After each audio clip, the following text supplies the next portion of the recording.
Evolutionary.org podcast coming your way. Episode 412, compound episode. Stevesmi here and the Rickster, Rick V. What's up, buddy? Hey, what's up, Steve? What's up, guys? How's everybody doing out there? Good. So in this one, guys, we're going to talk about injecting.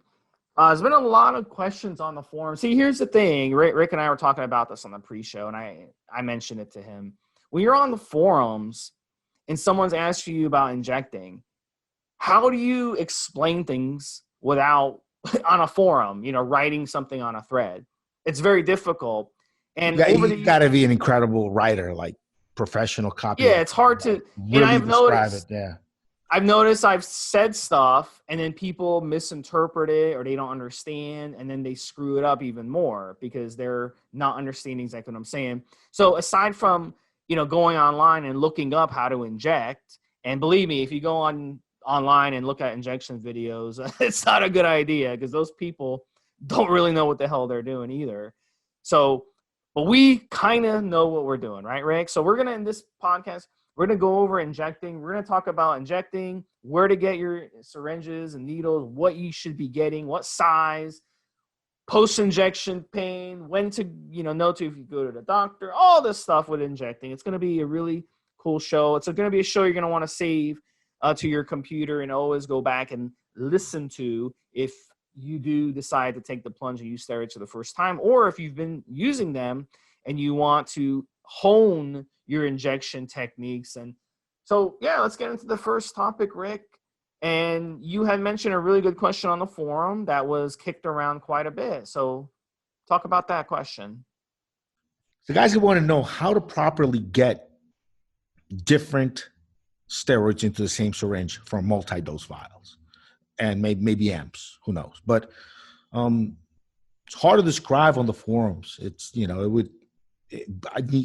we should do an article on it, Steve, and just really bring it down, pictures and everything. But here's my description. So you have several multi-dose vials, let's say 4, and you're trying to draw 1 cc out of each of those vials. Fuck, half a cc, whatever, right? Here's what you do. Here's the best possible way to do it.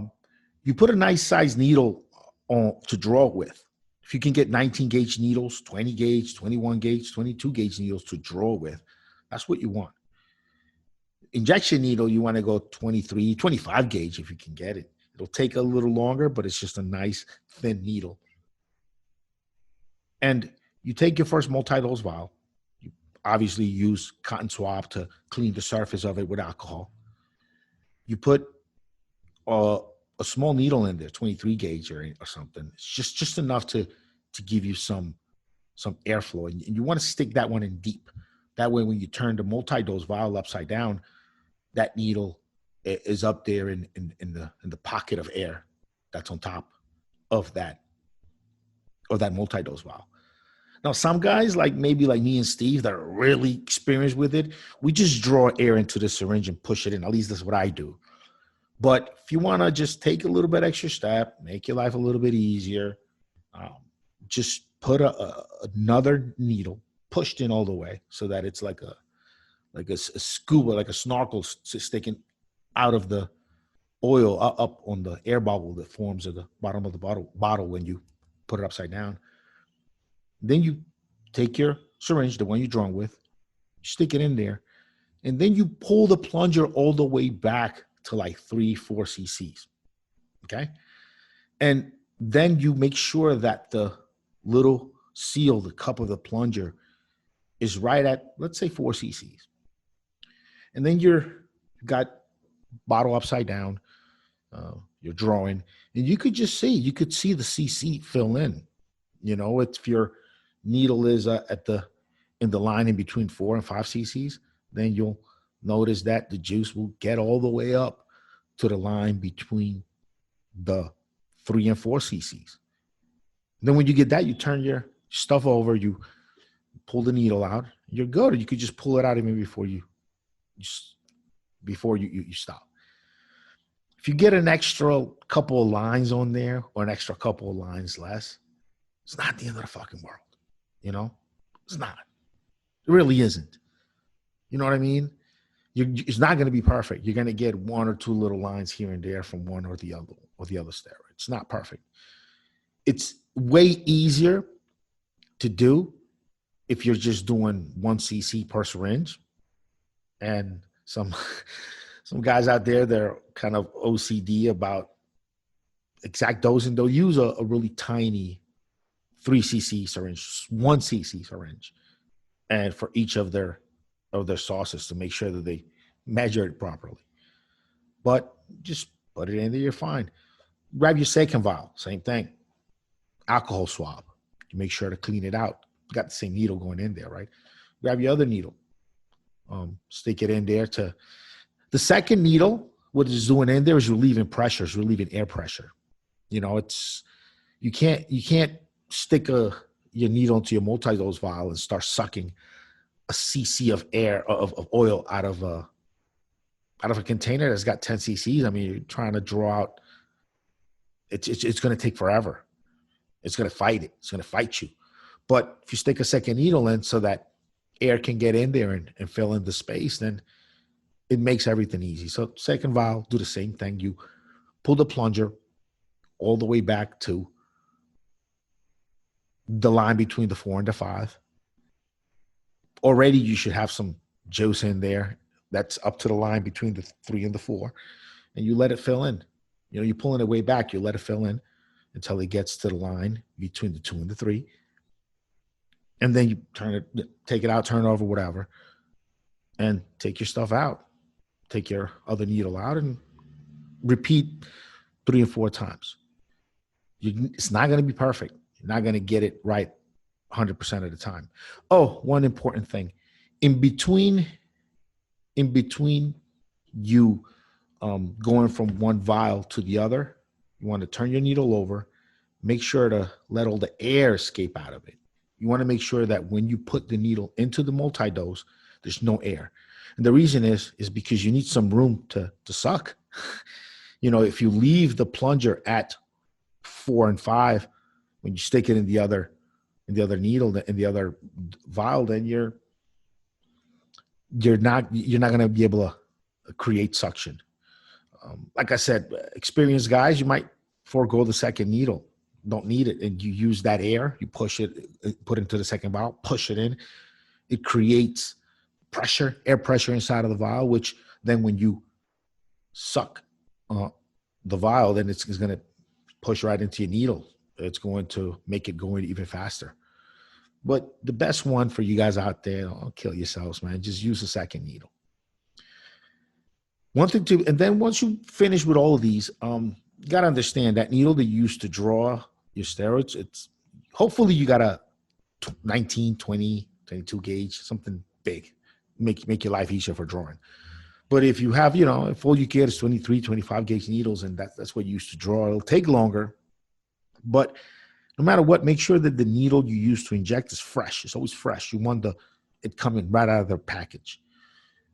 Not even if I draw from an amp, sometimes I feel like I smash the head of the needle against the sides of the glass slightly, and that's enough to bend it and create a different feel. Like it dulls it a little bit. It's a lot more work before it goes through the skin and the tissue. Hurts more, I think. So fresh needle so that as sharp as can be. Once you've got your juice on there, you screw your top on.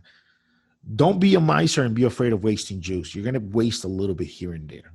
It just kind of happens, especially when you're like pushing the air out in between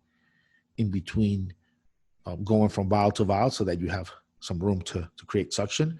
You might lose a little bit at the tip, couple of drips. Who knows? It can happen. Pulling the needle out, you're going to lose just from this process over. By the time you finish that 10 cc bottle, you might lose a quarter cc out of each vial just in a little bit of waste. If you don't want any waste and you don't mind juice mixing a little bit, do what I do. I don't use a second needle. I just push the air in. So sometimes I'll be pushing some of my tran and test into my vial of EQ before I draw out a couple drops, because I'm pushing some air in there, right, to create air pressure so that when I draw, it's pushing. So air pressure is important. to know that that vial is in there under pressure. And when you stick a needle in, if you're trying to just draw and you don't give it something to fill in that space, he's going to fight you. And same thing if you push air in, it's going to try to push out, try to get to atmospheric pressure. So I guess that's the best vocal oral description I can give of how to get different steroids into a large syringe with options. What do you think, Steve? Anything to add? Was I clear enough, or did I miss anything? No, I think you summed it up perfectly. I don't think I would have been able to sum it up even any better than that. But if you guys have any other questions, you guys can definitely get in touch with Rick or myself. And we'll in the show notes we have how to get a hold of us. I do provide coaching and consultations on all this stuff, and Rick is also always available as well. So it's in the notes how to get a hold of us. Next thing I want to talk about is very important. And Rick, you talked about drawing needles, injecting needles, syringes. What size should we get? And that's a question I get asked. One of the first questions I get asked by my clients who are new to steroids. They want to know what size. Very, very important. So you want to get some drawing needles. Look, at the end of the day, the drawing needles, you can reuse them as long as you keep them sanitary, keep your hands clean, all that good stuff. You can reuse your drawing needles,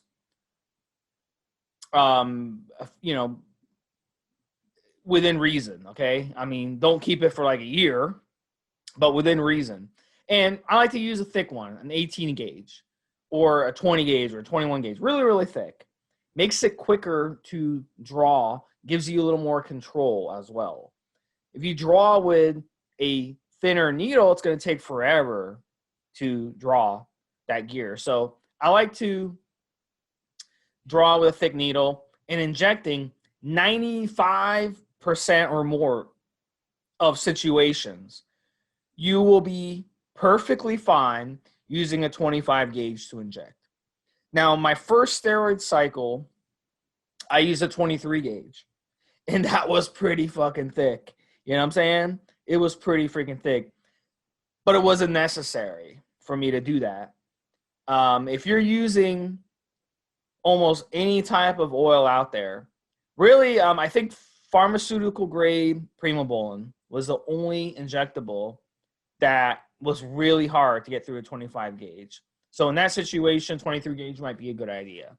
But in almost every other situation, 25 gauge in a 3cc syringe will be completely fine. And always make sure, you use a fresh needle to inject. Never reuse the needles to inject. And, if you screw up or if the needle goes in there and something is wrong, you feel something off, it's okay to pull out and then switch the needle and then try a different spot. And we'll kind of get into that on the next topic. Is there anything you want to add to this, Rick? And we'll move on to post-injection pain because I want to talk about that. When you have a 10cc vial, you're going to get those 10 cc's out of there and not beating up the plunger too badly.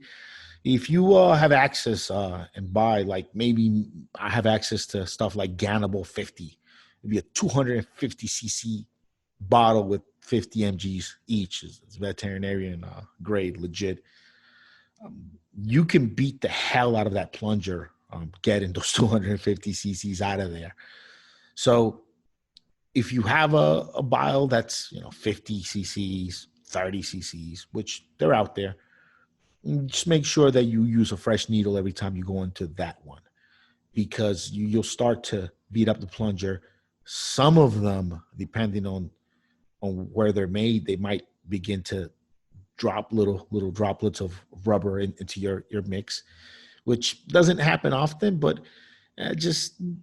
sometimes also if you beat up a certain spot, there'll be a little hole in there, and there'll always be a way for air to pass through, which is not ideal, really. So 10cc vials, you're fine. You won't beat up that plunger too badly. Get up into the 30, 50cc vials, which they exist. not out of really some of the high reputable brands. Most of the really reputable brands are only like amps and 10cc vials, but veterinarian use stuff like EQ, test prop, things like that, some DECA, you can still find from different places, different countries, in big 50, 100, 250 ml jugs. It's good. It's a recommendation on the plunger. On the I should say the rubber stopper at the end of each bottle. So next one we're going to talk about post-injection pain, PIP, PIP. And so what I was saying before was sometimes when you're injecting, guys, you'll put the needle in and something will feel off. Maybe you'll hit a nerve, maybe you'll hit a vein, maybe you'll get a burning sensation, and sometimes it's okay to just pull out and abandon the injection and then swap your needle out and try a different spot. If you just go ahead and put that oil in there when you can feel something wrong, in my experience, almost all the time, you'll end up with post-injection pain or soreness in that muscle. Because the body is saying, I don't want to be injected in this particular spot, but you're doing it anyway. You're forcing that oil in there. And then your body is going to freak out and then release a bunch of inflammation because it thinks, oh my God, I'm under attack. So with post-injection pain, it's one of those things where some of you are going to be more prone to it and some of you aren't. I'm very prone to post-injection pain. I get it quite a bit. And over the years, just using different brands, I've kind of gotten a good sense of what brands I don't react good to and what brands I do. So that may be your situation. You may notice certain brands give you bad post-injection pain. Certain brands don't. Doesn't mean the brand is necessarily bad. It just means whatever carrier oil or whatever is in that oil is just telling your body attack as soon as it goes in your body. So in that situation, you want to kind of identify which ones are good, which ones are bad. If you're going through PIP every time you inject, that's not good because now you're stressing out your body. Your body has to do more work. That's work that your body could be doing to repair and recover from your brutal workouts on cycle. So you want to find out ways. Now, my experience, there's some ironclad ways to reduce post-injection pain. Warming up the gear is a really good way to do it. It just causes it to go in smoother. Another way is mixing your oils. Even if you're not planning on using multiple steroids, let's say you just want to use one steroid, but that steroid gives you post-injection pain, get another steroid like DECA or EQ that doesn't have post-injection pain or testosterone cypionate or something like that. And then mix a little bit of that steroid with the steroid that's giving you the post-injection pain. And that can reduce the post-injection. It's like diluting it a little bit, So those are my experiences. And then the third one, really, really important, is that some muscles don't want to be injected. My left quad hates being injected. Every time I injected my left quad, almost every time, not every time, but almost every time, something goes wrong. I'll pull out and blood will spurt out. I'll have post-injection pain. I'll get a bruise. Something will go wrong. It just doesn't want to be injected. But my right quad, no problem being injected. So certain muscles will like it and certain muscles don't. You have to identify which muscles do, and you have to go after that. And you cannot keep injecting the same muscles over and over and over again. You will develop scar tissue. So you have to rotate. So Rick, cover a little bit of that. And what's your recommendations on rotating muscle groups? We get a lot of questions about that. How often should I rotate my muscle group? It's a good question. Depends on how much you're doing and how long you stay on. I'm mainly a glute shoot guy, but I do a couple of short cycles a year. I don't stay on long, but you You like it in the ass, huh? I knew that was coming, Steve. So, but even me doing only a couple of light cycles per year, I can hear, pop, pop, pop, the needle going through scar tissue. It sounds and feels different. It goes in smooth and pops, then goes in smooth, and it gets a little bit tighter, then pops again. Just that scar tissue, it's got different densities, the way it builds up. So even then, even only with a couple of cycles per year, it's plenty of scar tissue. So maybe the best way is pick 2 muscle groups that you're really comfortable with. And if you're shooting maybe twice a week, unless you're doing every other day, you're not going to beat them up too badly. But for sure, there's always scar tissue. Every time you inject and you stretch the muscle out so that the oil can stay in there for a little bit. And then when that muscle comes back, when the oil dissipates into the body and that muscle comes back, there's just a little strand of scar tissue that forms where you originally kind of rip the muscle apart a bit to create that depot where your oil is going to live. So always a little bit of scar tissue. Rotating muscle groups is best. I really just do glutes, shoulders. Not a quad guy. A really close friend of mine's had a bad infection from a quad shot, and it was a deep kind of down infection, very weird. And it didn't have all the normal signs of a regular infection. He's in the hospital for a couple of days. It was bad. But not everybody gets this. Some guys love shooting their quads because you kind of looks like a very comfortable shot. And I've tried it. It just didn't feel right. The depot in there felt weird when I would walk. That doesn't happen when I shoot my glutes. I could put 6 cc's into one of my glutes, and I have, and be fine, walk fine, barely notice it. But the couple of times that I shot a couple of cc's into my quads, it felt like I could feel the depot in between my muscles there. I didn't like that feeling at all. Shoulders are fine. Shot biceps a couple of times. Not a big bicep guy. Shot chest before. Not really big into it. I really think shoulders and glutes, 4 muscles, will get you where you need to be in this lifestyle. If you definitely need more, biceps are not a bad place to shoot. Simple, easy, not as painful as you would think. Definitely not as easy as a glute. Glutes are not painful at all. And I only found glute shots cumbersome or painful when my back gets too wide and I have short arms. So I'm reaching back there. It gets tough. But as long as I don't, blow up too much, if I stay at my good fighting weight, I guess I could say, if I stay at my good effective weight, my back doesn't get too large, and I could definitely shoot a glute, no problem. But I think for those 4 muscle groups, to me, have gotten me by. But you can shoot almost anything. I've heard guys shooting their everything. Their quads, like I said, that's the one that never felt right to me. I heard guys shooting their traps is where I was getting to. The traps. I've heard dudes shooting their traps. Don't know anybody who's personally done it, but I've heard about it.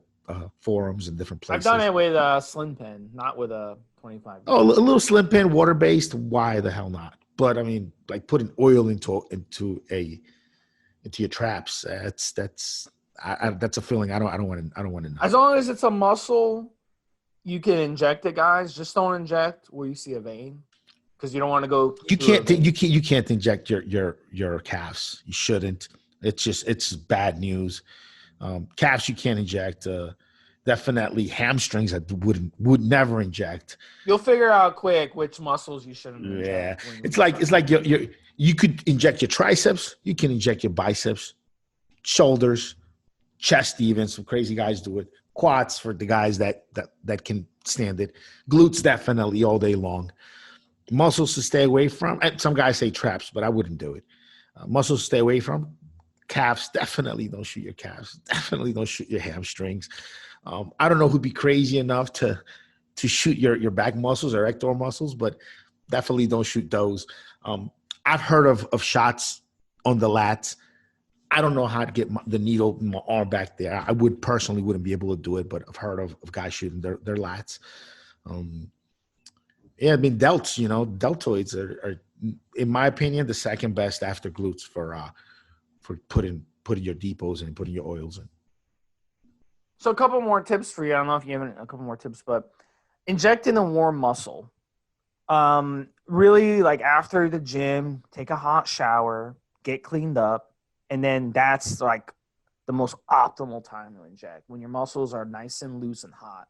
Don't inject on a cold muscle. Don't inject, up there in New York when it's like really cold during the winter and, your skin's all cold and you're shivering, and then you go and inject, so that's a good tip. I think that covers it, Rick. Do you want to share how it works? What are the laws about buying syringes? Where you can buy them? State by state. I'm pretty sure in New York you can just walk into a walk in. You get as many as 10. Don't. They shouldn't ask you for ID, but they could, to make sure that you're of age. If you look like a young guy. I mean, I go in there with my mask. They could tell by the bridges on my brow that I'm an old man, but they still fucks with me and ask me for ID, or they'll ask me if I have a prescription. That's kind of the experience I've had. It's a weird reaction, but I just brush it off. I'm like, don't need a script, right? In New York, and I'm old enough. I shouldn't have to show ID, do I? And sometimes they'll say, "Well, you look pretty young, bro." You look young. Right? You look younger than your age. Yeah, but just most places, just check your local laws. A lot of states you'll be able to just walk in. If not, there are a lot of syringe places that'll ship to you. You got to just kind of Google, ask around, ask on the forums. And there's a lot of syringe places that'll ship. Yeah, we're not gonna say the names, but if you hit me up for a consult, you hit me up one-on-one, or just hit me up on the forum or start a thread, I'll be more than happy to help you. I mean, it's not an issue. Rick will be more than happy to help you. Yeah, but yeah, it's easy. And especially the podcasts are forever, and we don't know if we mention the URL today, if the place is not going to be around later, or they change names. So it's at the end of the day, guys, it is legal to buy needles and syringes. I mean, diabetics. How many diabetics do we have in the United States? How many? Multi-millions, 30 million, 40 million. I mean, and they, a chunk of them do have to inject. Many of them, luckily, don't have to inject. They use diabetic drugs. But some of them prefer to use insulin to inject. So to make it so hard to get needles is really ridiculous. Like in some of these states where it's ridiculous, everyone wants to change laws on stupid shit. But this is, we have relatives who are diabetics who can't even walk into a pharmacy and get needles, and that's bullshit. But luckily, you can go online and order, and they can ship it to you very fucking fast within a few days. So it's completely legal to buy syringes and needles. And then disposing of your syringes and needles, guys, make sure you dispose of them properly.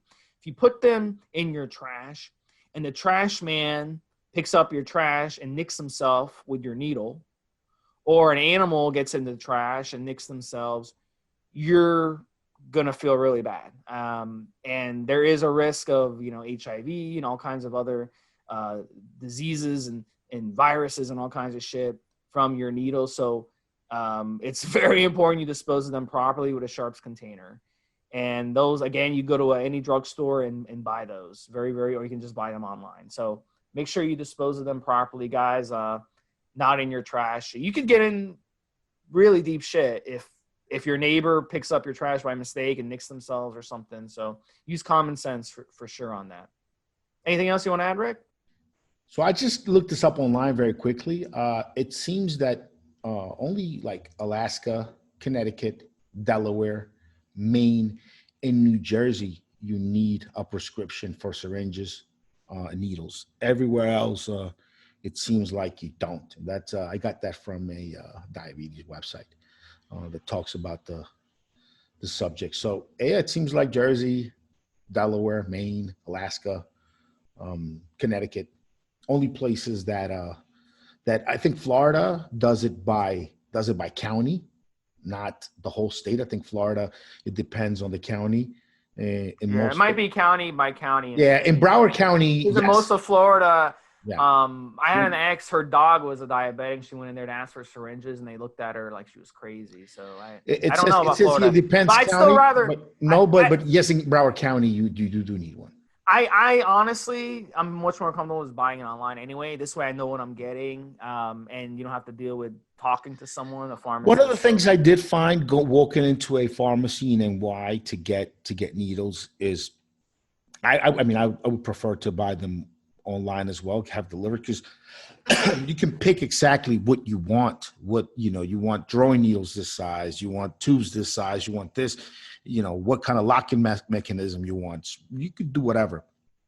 But try talking to a pharmacist and explaining to them you want, 5cc tubes, 25 gauge needles, and then loose 19 gauge needles. They're like, we don't have that. And it's going to be, I bet you it's going to be.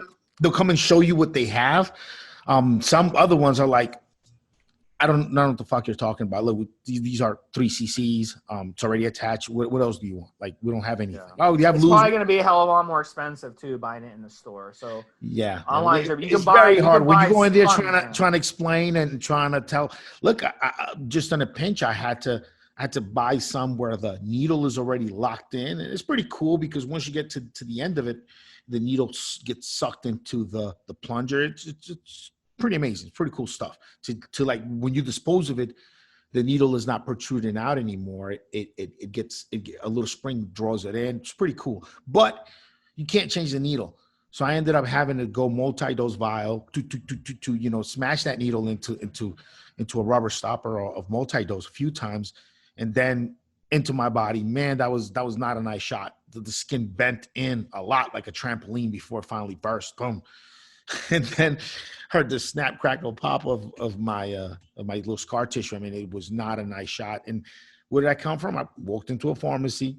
All they had were these locked needles, and I couldn't change the front. I had to use the same needle to draw and to inject, and that's what you run into when you buy at a pharmacy. Best thing is buy it online. Most states, it won't be an issue getting it shipped there. I don't know if some places will still ship it to you if you're in some of these other places, Maine, Jersey, that's on them, I guess. But if you're in one of the states that doesn't require a script, man, you're just so much better off buying it online. All right, guys. So this sums it up, man. We covered so much. I hope you guys learned a lot from this podcast. Guys, at the end of the day, if you need any help with this stuff, coaching, one-on-one help. Quickly, I'll go over this. We did this in another podcast. I'll do it again. How do you know if you have an infection? When you have an infection, it's always the way I've seen it, an intramuscular oil steroid infection. For the most part, whenever I've seen it, it's a little red dot in the middle where the needle went in. Most of the time, not always, but usually it'll be there. A lightish kind of purplish, but very light, kind of centered with an outer purple ring. So you have an outer dark ring. Gets lighter, kind of light colored towards the middle, and there'll usually be a little dot where the needle went in. And it'll be warm to the touch most of the time. It'll be warm to the touch compared to the rest of the skin. That's the spot where your body's fighting an infection. Some of the light color comes from the white blood cells that are there. This is what pus eventually comes from. It got the reddish kind of colored ring where the infection is trying to spread. And then you have the point of insertion there, usually red in the middle. You won't always be able to see where the needle went in. And it'll be warm to the touch. You see those things, and chances are you have a nasty infection going, and you need to get to the doctor because they might need to get opened up, and drained. You fuck something up, okay? You got an infection. If you don't see all of that, it's just sore. Maybe you got a knot. I've gotten like little balls, little knots from the shots, but they're hard knots, and they sore, they hurt. Those will usually go away unless it's a quad. Sometimes quads, or if you're dumb enough to hit a hamstring or something like that, some of those kind of layered stringy muscles, you might get a bad shot in there somewhere, and it won't show at the surface very clearly. Your whole leg will just get purple, but you won't show the ring and everything I'm describing if you hit a weird muscle like that. But if you hit a glute, shoulder, bicep, you're gonna, if you get a knot, that's kind of hard. And the other thing about the difference between having injection soreness from an injection and having an infection is that if you shoot today, maybe the injection soreness, the discomfort of it would peak at about 12 to 24 hours. And then after 12 or 24 hours after you shot, you should see improvement. Even if it's slow improvement, you'll be less sore as the hours and days go by. That's just regular injection pain, injection soreness, whatever. When it progressively keeps getting bad, when day after day, instead of improving, it's looking worse, it's getting warm to the touch, it's turning different colors. And as the days go by, you could see it not get it better. That's an infection. That's a bacterial infection going on, and your body's fighting it. Regular injection, post-injection pain, regular PIP. Some guys, it peaks as soon as you shoot. An hour after you shoot, pain's peaked, and then it gets better. I've seen shots that get worse after 12 hours, 24 hours. It's about as bad as it gets, and then it starts to get better. And those are regular shots where you are sore. Maybe you hit a kind of like weird spot in the muscle, or you hit some old scar tissue, or your body had a particular reaction to this gear, or who knows? You ate some new hot sauce that day that gave you a little bit more soreness, inflammation. I don't know. It could be different variables of why it happens. Sometimes if you're using testosterone propionate, it just comes with the territory, right? So very, very, very important to identify the difference between a sore post-injection pain shot and an infection. Both, because if you have an infection, you want to get your ass to the doctor real quickly and get this taken a look at. And if you don't have an infection, then you also don't want to drive yourself crazy and get crazy about it. You want to know it's post-injection pain and just write that shit out and keep training, keep pumping. Shower twice a day. Make sure to keep your skin clean, exfoliate your skin. Tan a little bit, UV rays. All that stuff helps keep the skin clean. So do that, guys. What do you think, Steve? Yeah, absolutely. Don't inject at the gym, locker room, guys. Your injection location should be clean, sanitary. After a shower. I think after a shower is the best time to inject. Immediately after the shower, it's probably, and the muscle you're going to inject in, make sure to clean the surface of the muscle and still use alcohol, and I use iodine too on my injection spots. I'll swab there, it turns colors, whatever. It can get on your clothing, whatever. I use that for my injections. I don't want to get any infection. All right, guys, that sums it up. Episode 412, evolutionary.org podcast. Hit me up, guys, one-on-one or consultations. Stevesmi on evolutionary.org. And Rick V, he is available as well to answer all your questions. Where can they find you, Rick? Go to rickyvrock.com. rickyvrock.com. RICKY, V as in victory, ROCK.com. And there you'll find my social. You'll find ways to contact me and just hit me up with anything you need. All right, guys, that sums it up. I love you guys. I love you, Rick. And we'll talk to you guys next week with another episode. Bless you. Bye-bye. Have a good one, Steve. Have a good one, guys.